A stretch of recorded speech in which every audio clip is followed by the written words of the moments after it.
into the second round, and the Wild Wild West was not too wild as the Thunder and Spurs took care of business quickly. And it took the Lakers six games to eliminate the KD-less Rockets. And the T-Wolves, well, they surprisingly eliminated the Nuggets in 6 games. So now we're in the second round, all right? And we have the Timberwolves against the Spurs. And this matchup, let me tell you, I love this matchup. It did not disappoint with game 1 ending in a Wolves victory, right? And then you got the Thunder, who they just rolled on right over the Lakers in game 1, which I don't think anybody was surprised there. And that made the Thunder the first defending champs to start the playoffs 5-0. And this is since the 2017 Cleveland Cavaliers. They were the last team to do that. Dizzy, did you? I am very pleased to see the T-Wolves not being afraid of the big dogs. They eliminated the Nuggets. Yeah. It was a hard-fought series with fights and suspensions and, big drama. But the T-Wolves took care of business, and now the T-Wolves are taking it to the Spurs. Mm-hmm. I would not want to be a team in the conference finals playing the T-Wolves should they eliminate the Spurs. Because the T-Wolves look like a team of destiny right now. The other team of destiny, well, OKC, it just feels like they're going through the motions. They haven't lost a playoff game yet. I feel bad for the Lakers that they're hitting, the Thunder, who are on this kind of roll. Sucks. But in the West, in the West, the big surprise is the T-Wolves. Shout out to Minnesota. Shout out for staying strong. Shout out for all the work that they're doing. It's amazing to see.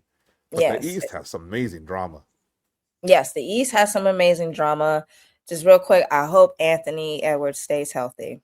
That's all I got to say there. But let's bring it to the East. In the East, we got the Pistons and the Cavs and the Sixers, who all avoided elimination.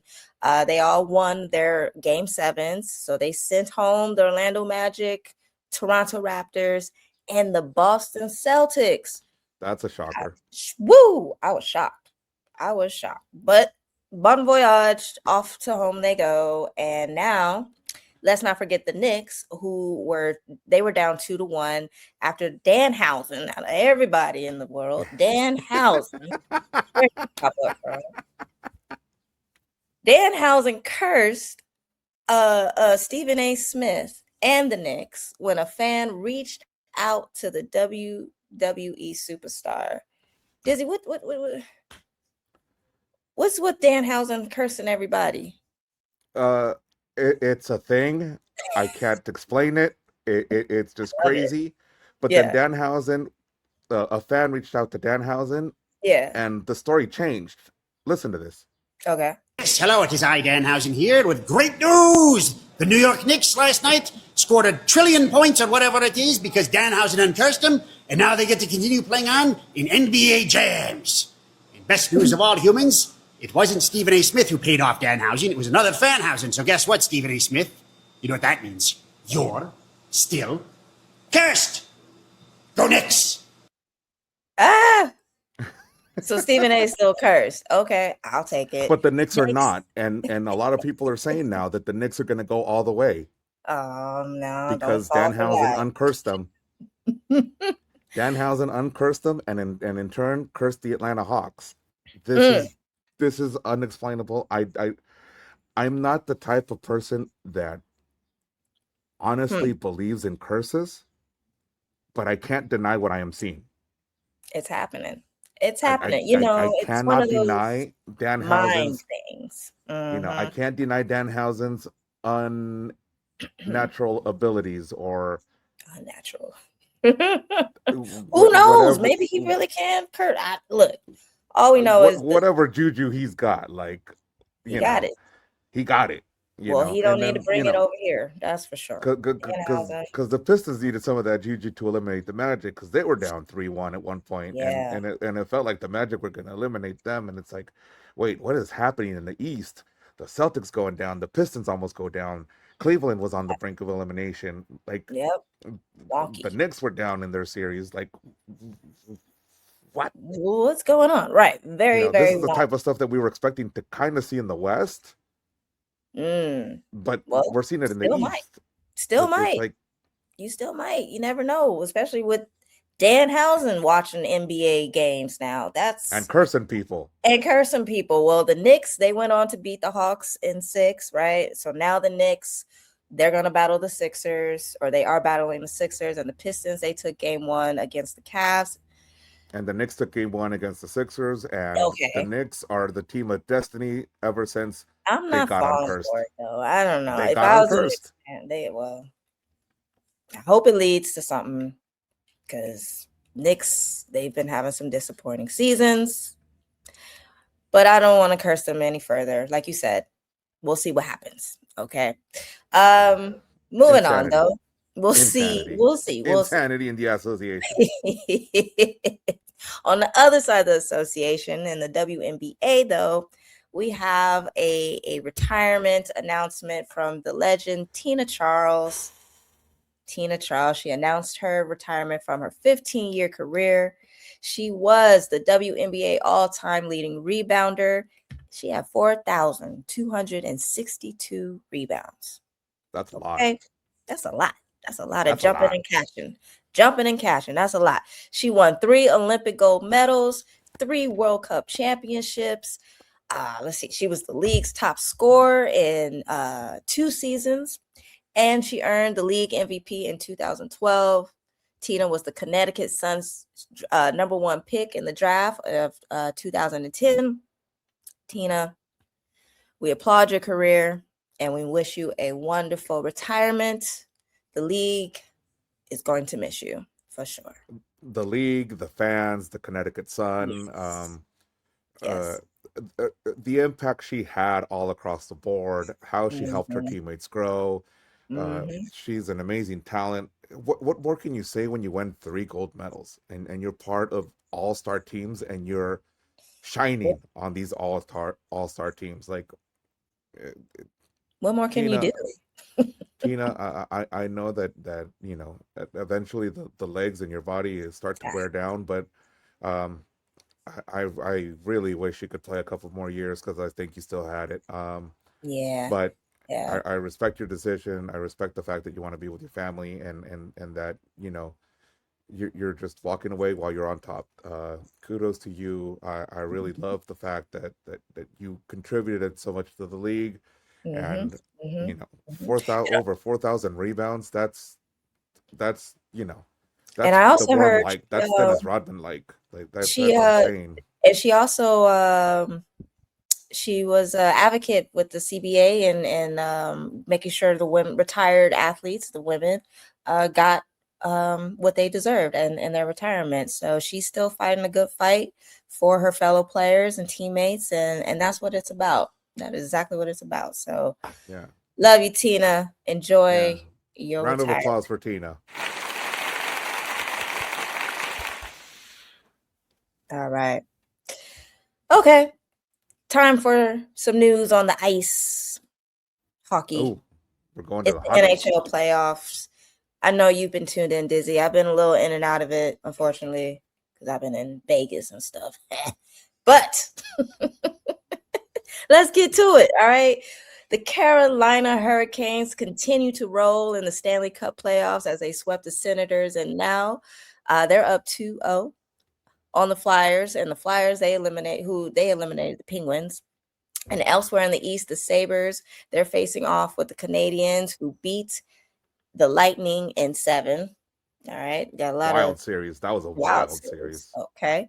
And in the West, we got the Ducks.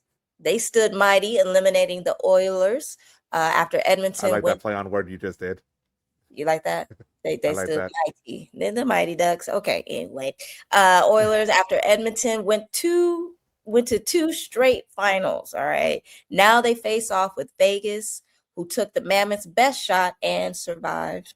But meanwhile, the Avalanche had to wait almost a week to see the Wild eliminate the Dallas Stars after sweeping my Kings. Oh, there was a lot going on. I There's missed a lot going on. and it's still going on. Catch The me up. Avalanche is still rolling. They won the first game against the Wild. The Yeah. Golden Knights from Vegas beat the Ducks in the first game. Carolina won their first game. Buffalo and Montreal is going to be a series to look out for because the Canadians okay. The Canadians are on a roll and they took out the Lightning who were one of the favorites in these playoffs. But I think the thing to note is the fact that we will have two new Stanley Cup finalists from the West and from the East. Now that the Oilers and the Panthers are both out. That's cool. I think that's going to be great. I think that's amazing for the sport. Yes. And then for the 16 teams that did not make the playoffs, they entered the draft lottery, and this is what the results of the draft lottery were. The Maple Leafs get the first overall pick. They're followed by San Jose and Vancouver. The Blackhawks and the Rangers round out the top 5. The Blues will have 2 picks in the top 16 or 15 because they received one from a trade that they got with the Red Wings. And that rounds out your 16 draft lottery picks for you. Where's the Kings? The Kings were in the playoffs, so they don't get a shot. Based on how they finished, they're most likely going to be 17. Got it. Okay. They got swept, but basically the results of the playoffs is what rounds out the remaining 16 teams in the first round. Okay. All right. With the 2 finalists being 31 and 32. I'm sorry, say that again. The 2 finalists end up being 31 and 32. 31, 32. Okay. Who do you think is going to be the 2 teams in the finals? Who you think? I feel right now, and I don't like to say it, that it's going to be the Colorado Avalanche and the Carolina Hurricanes. But anything can happen because this is the Stanley Cup Playoffs, and you never know. Yeah. It's almost as wild, if not wilder, than the NBA playoffs because these teams are all very, very, very, very, very, very, very evenly matched up and competitive and ready to go. Since I just came from Vegas, I think I'm gonna go with the Vegas. I'm gonna go with the Golden Knights. Golden Knights. Thank you. Yeah, they can do it. All right, they can do it. They can do it. I'm gonna keep an eye on it. I'm gonna keep an eye on it. We'll see what happens. Moving on to baseball. That's right. We got some fun news in baseball. Well, some memorable news, I should say.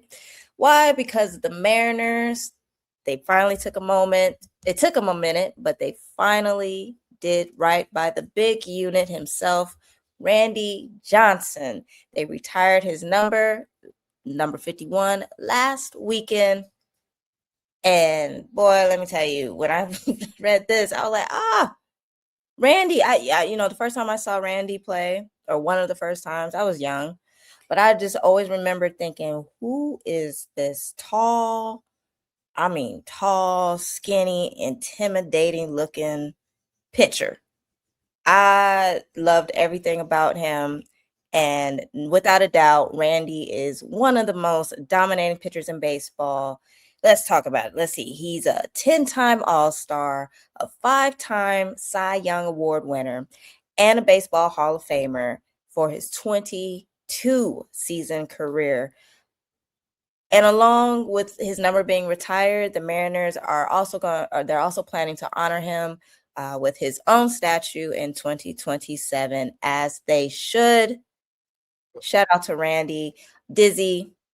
It's much deserved. I got to see Randy Johnson play when he was in Arizona. Okay. And it was on the tail end of his career, but he was still the 6'10" dominating beast that he was. And and who can forget that spring training game when he threw a pitch and hit a bird? Oh, I don't think I know this. He hit a bird? He hit a bird while he threw a pitch, and that bird, all you saw were feathers pop out of the bird. Like everybody was in shock. Poor bird. That poor bird. That poor bird. Oh my God, what a way to go. Woo! But it did take him a little bit to finally give him this honor in Seattle, but they Yeah. finally What was do that it. about? And you know what?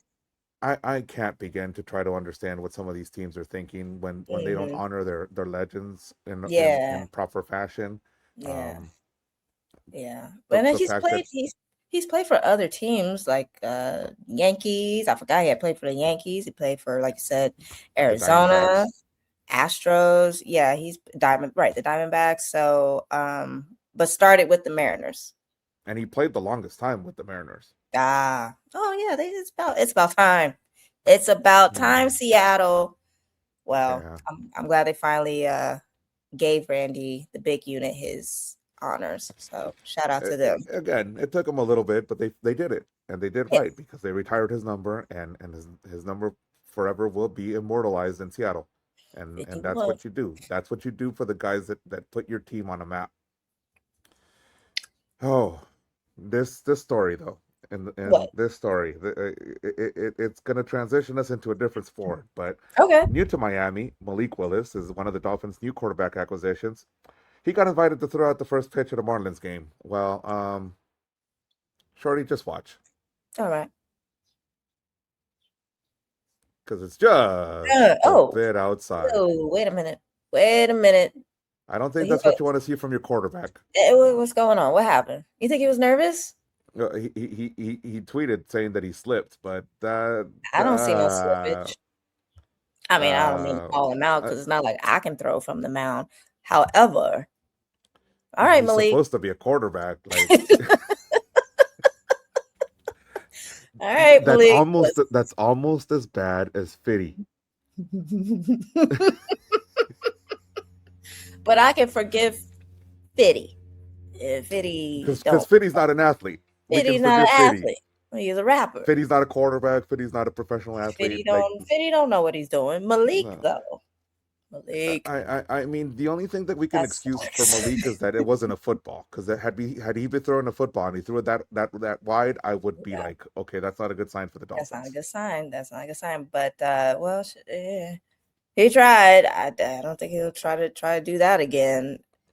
Dizzy, would you throw out the first pitch ever? I would love to. You think you can get it across the plate? I can definitely get it across the plate. Okay, but it won't be a line drive. It'll be kind of a lob, but it'll get there. That's okay. It'll get there. It'll be straight. It'll be lobbed, but it'll get there. Can I throw underhand? No. No one says you can't. Okay. Bet. All right, bet. Well, Malik, next time, practice. All right. Practice. Yeah. We're talking about an athlete that should know how to throw a ball. Right, because he's a QB. He's a QB. But listen, speaking of QBs, all right. Speaking of QBs, one of my new favorite QBs, Fernando Mendoza, got his first set of reps with the Raiders after being the #1 overall draft pick.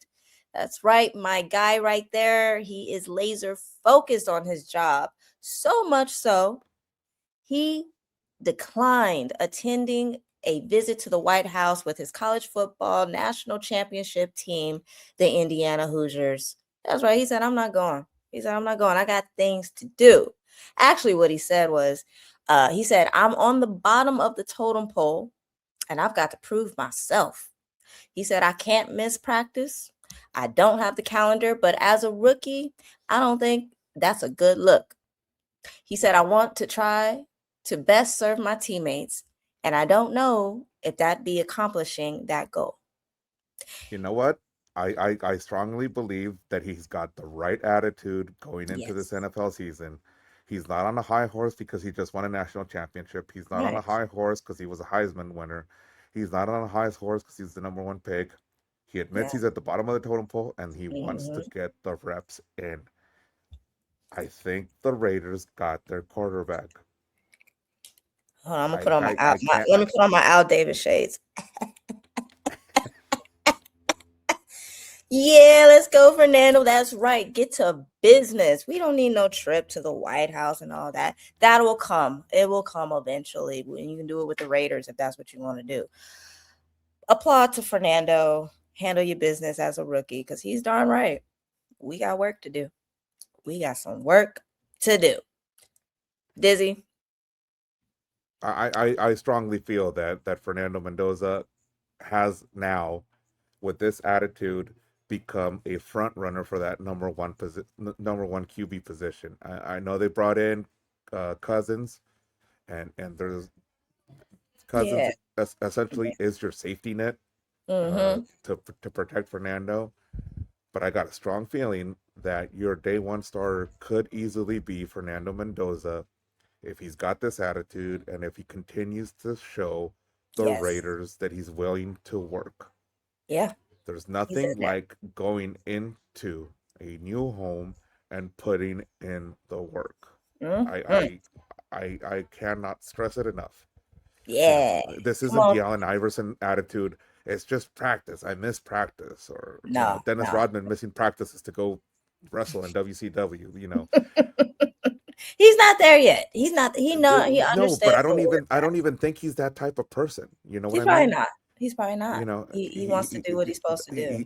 He's got a very Kobe-esque attitude to him, and it's kind of like, it's that MJ mentality, it's that Kobe mentality, it's that Magic mentality. It's like, I'm putting in the work because I know the work is going to pay off. That part. And that's a great example to all the kids out there. Put in the work and watch what happens. Winning, that's what the Raiders going to be doing. All right, let's move on. We got some soccer to talk about. National Women's Soccer League match day 6 saw some teams play 2 matches, one midweek and another was last weekend, but it was all highlighted by Boston Legacy earning their first win in club history, defeating Denver 3-2. Oh, hugs and celebrations all around. Shout out to Boston Legacy. Sophia Cantor, she scored the fastest brace from kickoff in NWSL history, getting on the board twice in 5 minutes and 27 seconds for the Washington Spirit. All right. And Barbara Banda, she reclaimed sole possession of the Golden Boot race after scoring 2 braces of her own in the same game, but for the Orlando Pride, who lost 4-2. Olivia Moultrie, am I pronouncing that right? Moultrie? Mm-hmm. All right. Well, she became the second player in NWSL history to score a goal and earn an assist in her 100th regular season appearance in Portland's 2-0 win over Chicago. The only other player to do so is Christine Sinclair. Dizzy, the women are getting to it. They are. I look forward to seeing they're lighting it up. They are lighting it up, and I like to see them light it up. Yeah. Shout out to Sophia Cantor, who scored 2 goals in 5 minutes and 27 seconds. Like, that is some speed. I got a military chopper flying over my head right now. Oh, what's going on over there? What's going on over there? I don't know. Some military exercises down here. Oh, shoot. Okay. Be all you can be, Dizzy. Well, meanwhile, in the men's league, all right, MLS, we had match day 11. It's in the books. And what did we learn, Dizzy? Well, we learned that no lead is safe no matter who you are. All right. Starting with Anthony Markinich. He secured a 3-2 comeback victory for Minnesota United against the Columbus Crew, scoring the winner in the 74th minute.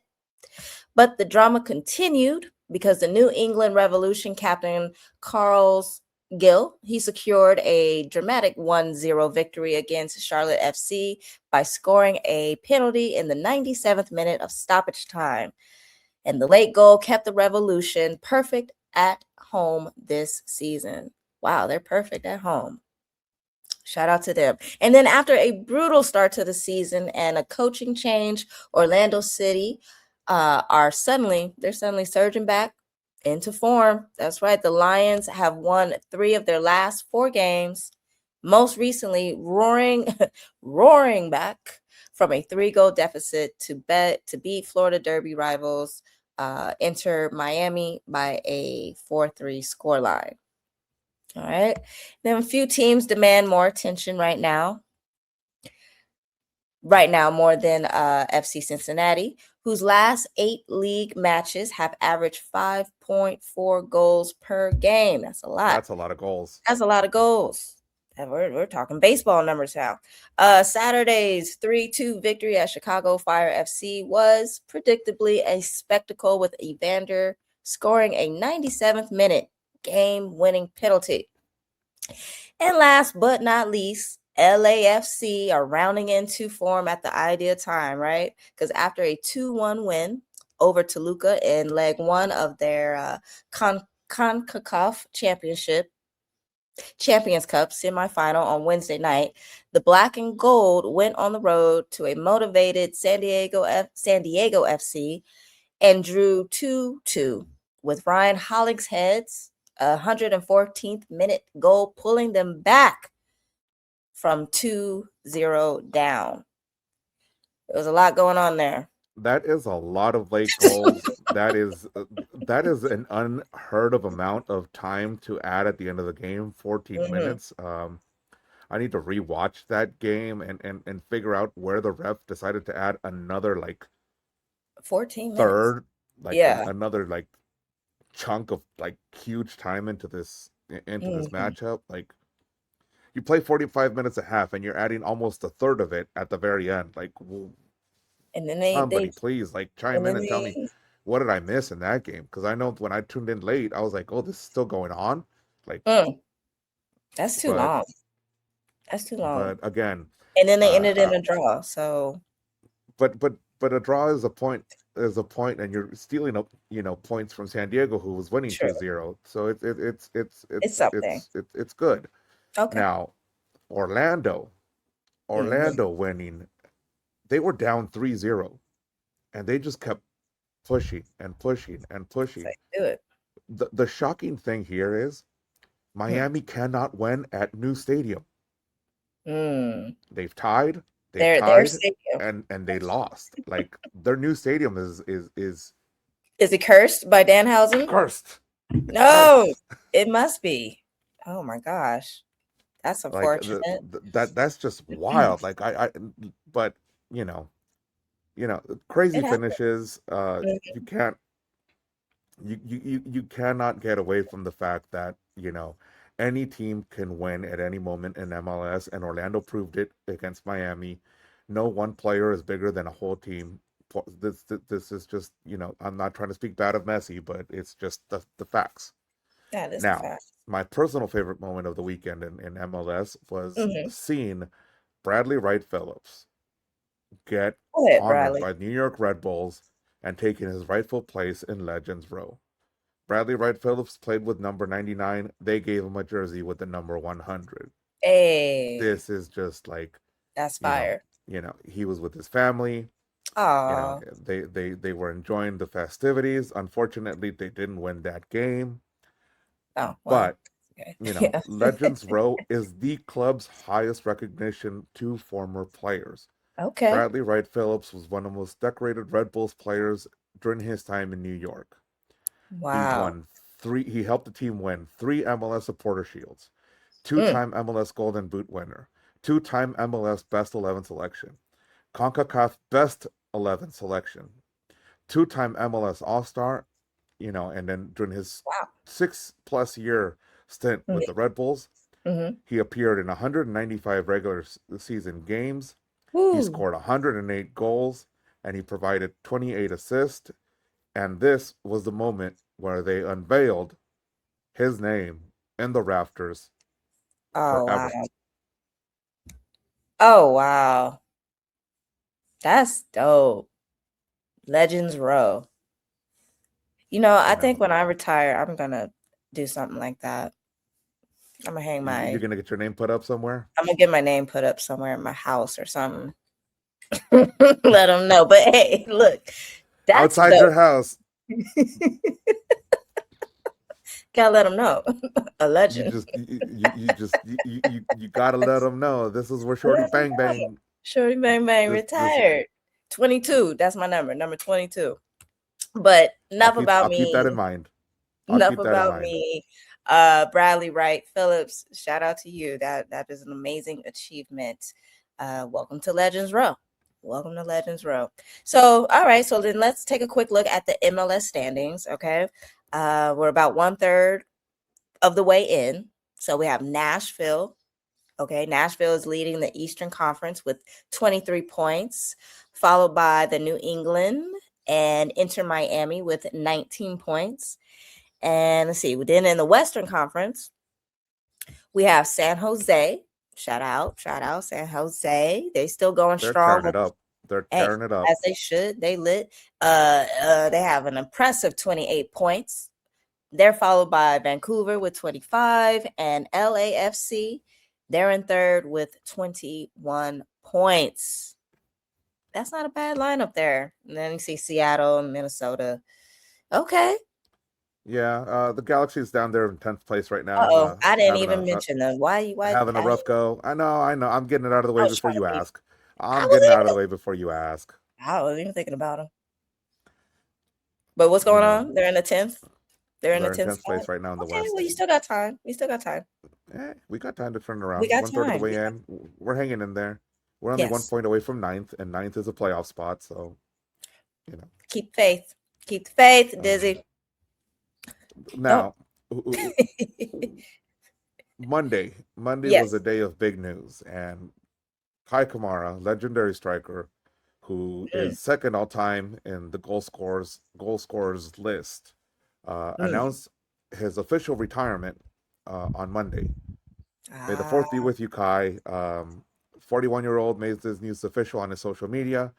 This caps a remarkable career that spanned 20 years with a record 12 MLS clubs. His iconic career began in 2006 with Columbus Crew, and his last year was played with FC Cincinnati. Kai was, the epitome of professionalism. He brought smiles everywhere he went. He was a respected member of the soccer community here in the States. And, his 464 regular season appearances are also third all time, only behind Dax McCarty and Kyle Beckerman. When you're talking about those names, you're talking about two U.S. national team players, and he's like right there. We thank you, Kai, for your contributions. We thank you for your love. We thank you for everything that you meant to the sport. Yes. Thank you, Keikamara. Thank you, Keikamara. Another retirement. This is a trend that I would like to get on now. But shout out to Kai. Real quick, Dizzy, you said his 464 regular season appearances. That's 464 games or 464? That's 464 games played. Got it. Wow. Only trailed Dax McCarty, who had 488, and Kyle Beckerman, who had 498. 498. Well, that means retirement well earned, Kai. Well earned. All right. He put in the work. He stayed healthy. He stayed in shape. He sometimes came off the bench. Many times he was a starter. He was just a threat every time he was near the net, because he was one of the best goal scorers I've seen in the league history. Clearly. All right. Well, let's take a little drive to some NASCAR. We got some news going on over there on the racetrack. Who have we got? Let's see. We got Chase Elliott. He ran an impeccable race and was rewarded with victory on Sunday at Texas Motor Speedway. Shout out to Texas. Elliott didn't lead until lap 152 of 267 when Corey Heim bought his Toyota to pit road. And from that point on, the driver of the number 9 Hendrick Motorsports Chevrolet controlled the race with an iron fist, thanks in part to a pit crew that performed its 3 fastest pit stops of the season on Sunday. Now, the victory was Elliott's second at Texas, and his second of the season, and the 23rd of his career. Elliott has been winning, all right? He joined 4th place finisher Tyler Reddick, who has 5 victories, as a multiple winner this season. And Elliott also is the first he's the first repeat winner in the last 10 races at Texas. Texas is where it's at for Elliott. Chase Elliott. Chase Elliott back-to-back years winning the Texas Motor Speedway is very impressive. It's not an easy racetrack. It's not an easy environment. His crew did an amazing job. The fact that every time it felt like that he went to the pit, they did it faster and faster and faster, so he wouldn't lose his place. That's right. He had one heck of a race.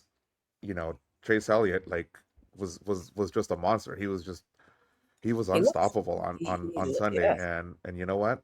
The fact that he's the only other person to win multiple races other than Tyler Reddick is it just goes to show how good of a racer Chase Elliott is.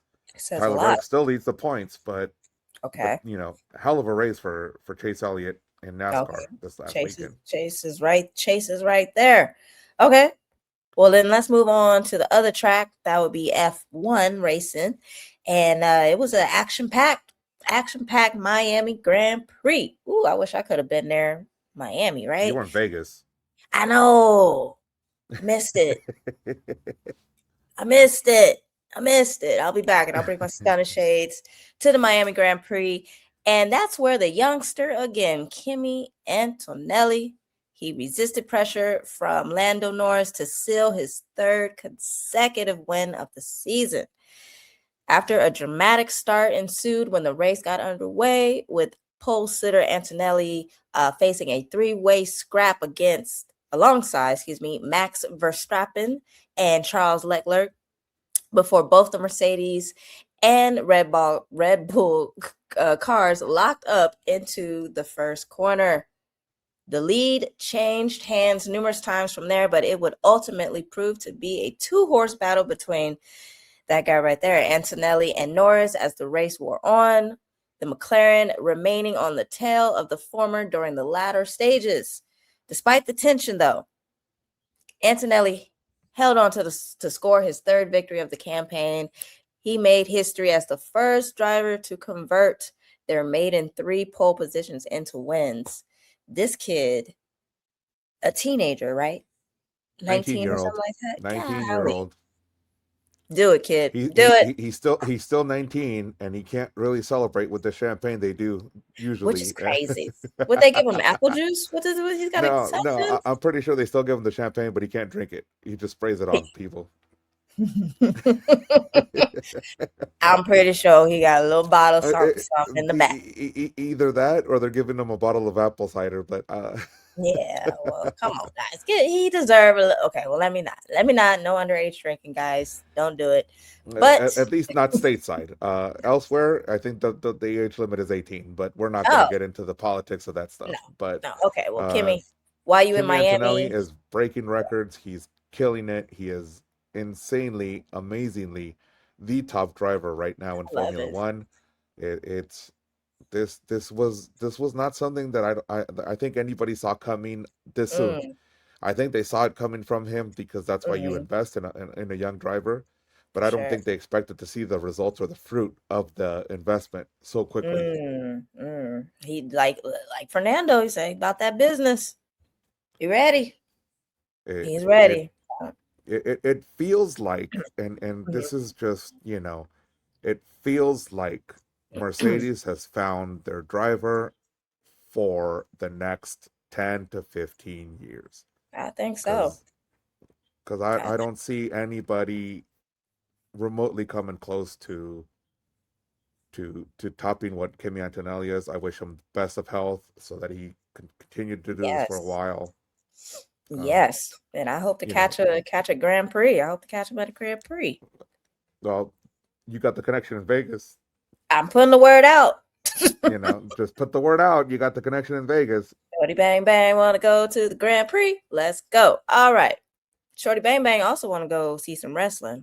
Dizzy, I know you got me. Shorty Bang Bang wants to see some soccer. She wants to see some wrestling. She wants to see some football. She wants to see it all. I need the whole sports experience. I'm a sports connoisseur. So let's get into some wrestling news now that you mentioned wrestling.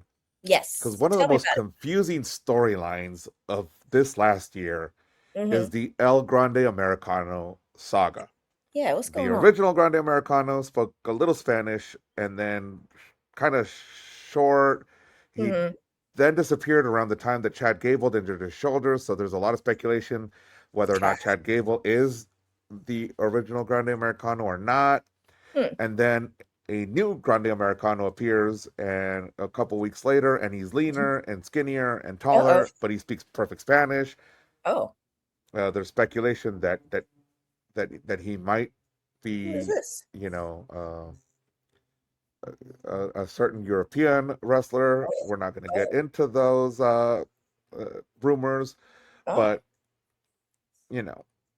now with both of them trying to lay claim to the name, we've gotten to this. What is this? This is original Grande Americano versus Grande Americano in a mask versus mask, winner take all. Loser has to lose the mask forever and reveal his identity at Noche de los Grandes in Monterrey, Mexico. Live on YouTube. Please keep in mind, WWE bought Triple A earlier this year, or at some point last year. And this is leading up to it was like it was late last year that WWE purchased AAA, and now we're seeing this fusion of wrestlers that wrestle here on Monday Night Raw and SmackDown, wrestling in Mexico with the AAA and mixing it up, and you just can't get enough of the drama between a mask versus mask. It's like if I put up my mask against somebody, and if I lost, I have to reveal my identity. Dizzy. I'm not doing that yet. I haven't found a rival to do that with yet, but I'm just saying. We gonna find somebody. That's May 30th. May 30th. Tune into YouTube. All right. Because YouTube will have this live, not commercial free, but it'll be live on YouTube. And if you're in Latin America, you can catch it on Fox Latin America.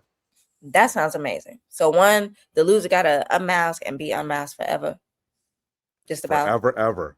So then they have to lose. They lose their respect, or they got to have a whole new identity now, huh? Or we find out who you were this whole time. The mystery will be solved, huh? That's interesting. Okay, May 30th. I'm gonna tune in. I will. I need to see what that looks like. But look, we got some SmackDown news. Sami Zayn, his little antics during Trick Williams' U.S. Championship celebration have earned him a rematch for the U.S. title at Backlash. Will Sami regain the title, or will Trick reign supreme? Wow. I think Sammy's going to bring it, but I got to go with my boy Trick. I gotta hand it to you. Gotta always give the champion the advantage because he technically doesn't have to win. He just doesn't have to lose. That's right. That's the point. If he gets or he hold on, he can lose by disqualification and count out because the title won't change hands. Okay. Yep. He just can't. He just has to avoid getting pinned or submitted, and Sami Zayn has not been able to do that to Trick yet. So he was able to do that. But the antics of Sami hiding underneath a gingerbread man to disrupt Trick's celebration, wow. Pretty genius. Wow. Wow. You like that, Izzy? I thought it was hilarious. I mean, you could kind of see it coming because that gingerbread man had some moves that you kind of I've seen that before. Look like a Sami move. But, So they're going to be at a Backlash, huh? Backlash. Backlash is setting up to be one hell of a pay-per-view or PLE, Premium Live Event. Premium Live Event. On the ESPN app, right? That I done on the ESPN app. Okay, all right. You got access. I don't want to pay another $1. You will, because we'll have to go to an event when they come back to LA. Then we better get our subscribers up. Hey, you out there, follow, subscribe, get us to the WWE matches so we can give you some real good content. All right. So that was SmackDown. That was SmackDown, right? All right. So then let's talk about Raw. All right. Where one of the baddest new female wrestlers I ever seen.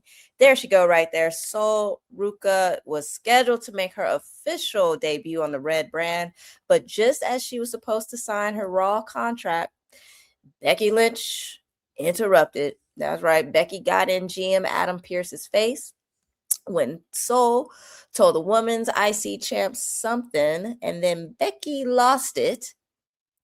And in an attempt to hit Sol, the nerve, okay, she hit Raw's GM. And here's Becky and Sol backstage. Name is Sol Puka. Is that Sol Puka? Well, she makes me want to puke, okay? Attacking me out of nowhere for doing nothing, absolutely nothing. I went out there to have a very civil conversation with my good friend Adam Pearce, who, by the way, I would never harm in any way, ever. No, I've never said a bad word against Adam Pearce. I respect him immeasurably. I was actually just reaching. I was trying to reach.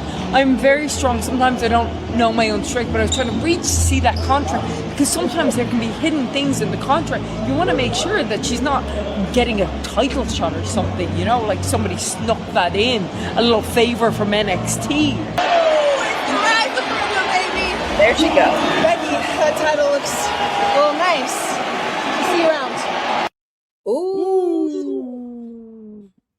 Okay. Set it up. Set it up. Set it up. Set it up. So what? So Sol Ruca. Becky gonna call her Sol Puka. That was kind of funny. Don't get me wrong. That was a little funny. That was a little funny. That was a good one. But I'm interested in seeing where this lands. Becky may have bars, but she also has a potential challenger for that title now in Sol Ruca, and Sol's bringing it. She's bringing it. She is bringing it. You know who else is bringing it? Who? My boy Oba's bringing it. Oba. Okay. Because last week he announced his open challenge, and this week it felt like Tozawa was going to answer the call, but Tozawa was really tiny, and then he thought better of it when he stood toe to toe with Oba. He walked out of the ring, but Otis, the big man, the big meaty man from the Alpha Academy, stepped in. It was a war of big heavyweights, and Obafemi in the end stood tall. This was his reaction post-match in the locker room. Week 1 is down, and I need more contenders. You are crying about opportunity, and this is your time to step up. Where are the rest of you? I'll be seeing you in the coming weeks. Whew. He's ready. He said, "Bring it." I don't know if I want to be the one to step up to Oba, but at the same time, if he's giving you the open challenge and he's giving you the opportunity, why not try? Like, why not take it? Why not make a name for yourself? Easier said than done. Dizzy, that's a big man. That's more than a big man. That's a huge man. That's a huge man. I don't know. Some brave soul will step up. I'm sure of it, and it will be worth it. Okay, well, how about last week on Raw? All right, we had Penta, who defeated Rusev, but post-match, Rusev and one of Raw's newest members, Ethan Page, beat up the IC champ post-match. And to his aid came Javon Evans and sent the two running.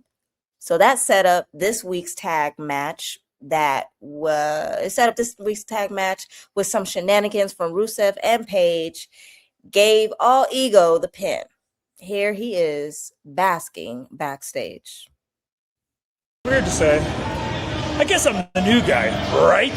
3 weeks, 2 matches, and let's check the stats. Undefeated, 2-0. And I just pinned the Intercontinental Champion, which means soon to be greatest Intercontinental Champion of all time.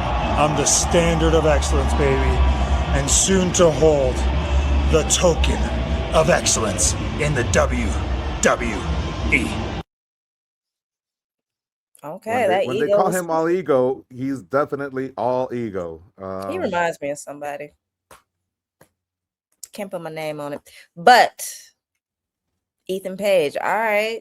So you think he's got a shot? You think he got a chance here? In the tag? I think because he got the pinfall, and even though it was with some shenanigans, I honestly feel that he will have a potential shot at a title shot in the near future, because that's usually how it works. Okay. You pin the champ, you get a shot at the champ. Yeah. And Penta's the type of guy who doesn't back down, so because he's cero miedo. Look at me, I got it.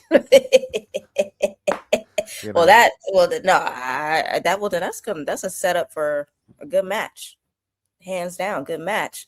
Well, there was a preview of this week's SmackDown, and our good friend Danhausen was jumped by The Miz and Kit Wilson.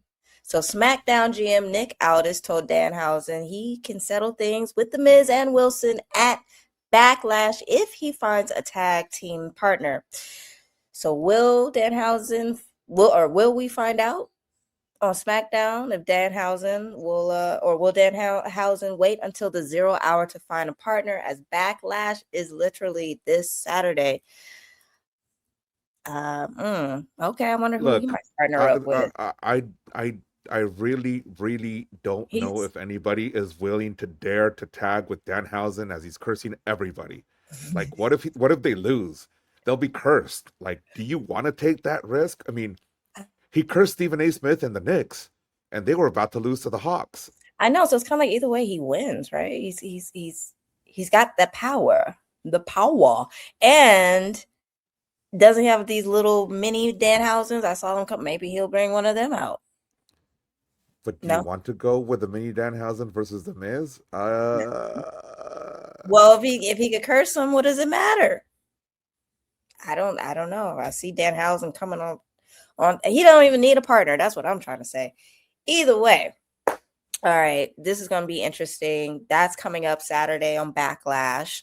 Other Backlash matches, we featured the aforementioned rematch for the U.S. title, Rollins versus Braun Breaker, Io Sky versus Asuka, Roman Reigns defending the World Heavyweight Championship versus Jacob Fatu, and there will be a blockbuster announcement by John Cena. Wonder what that might be.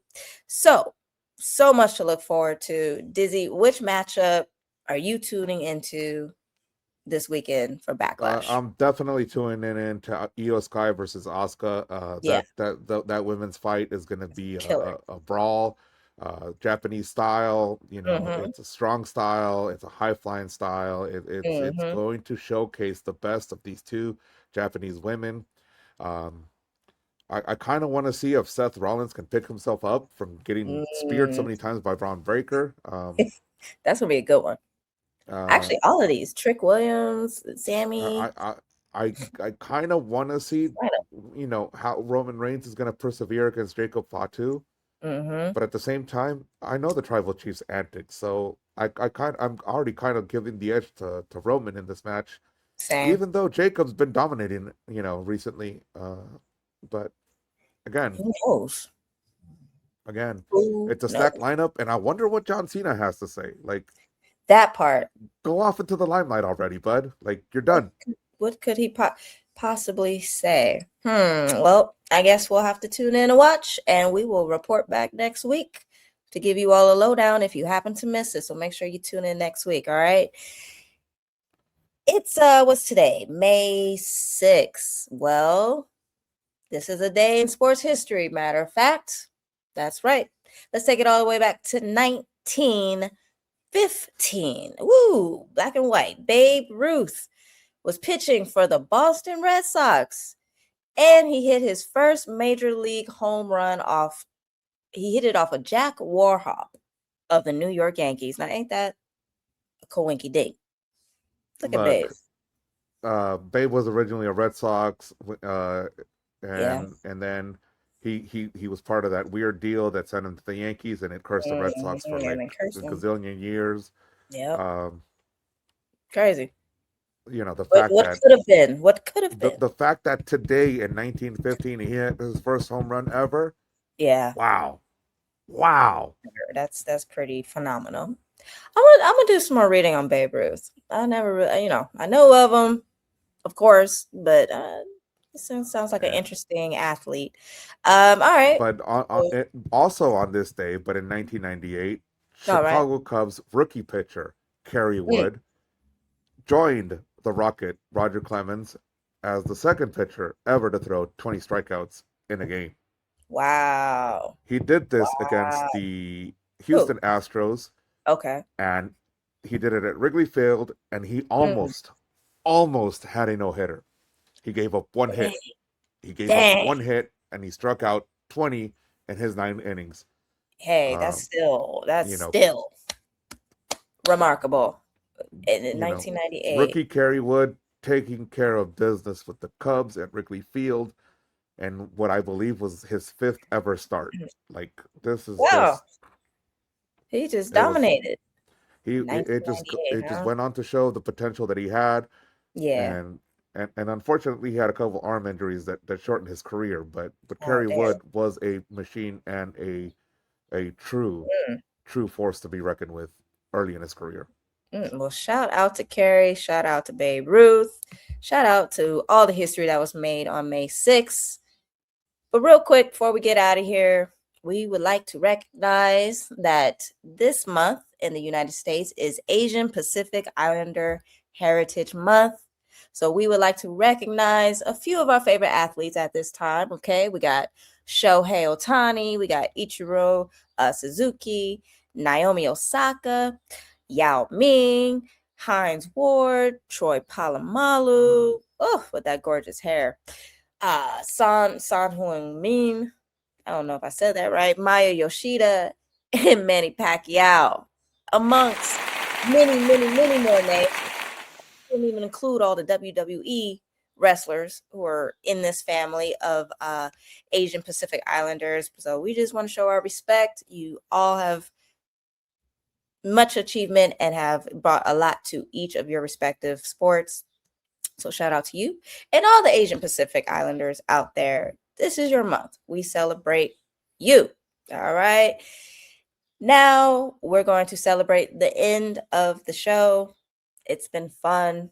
I'm glad I was able to make it back safely. Talking about sleepy. Were they in Vegas too? Were y'all in Vegas too? It's okay. Well, we're going to get out of here. We talked to NBA, more playoffs to come. We talked to NHL, more of that to come. Backlash is this weekend. I'm sure that's going to be something to talk about next week. Yes. So to you, our viewer, please make sure you tune in because we got so much more to talk about. Like, subscribe, follow, send a comment. If you got tickets to the Grand Prix coming up, let me know. I'm looking for some tickets. Anywho, Dizzy, thank you for holding it down. It's good to have you back, Shorty. You were so missed last week. Even though you were playing hooky or you were sick or both. We're not gonna keep harking on the subject. You were missed. We missed you. Your fans missed you. Oh, thank you. Everybody out there, like, subscribe, follow, etc. Yes. We will see you next week on where? On They Be Talkin. They be talking.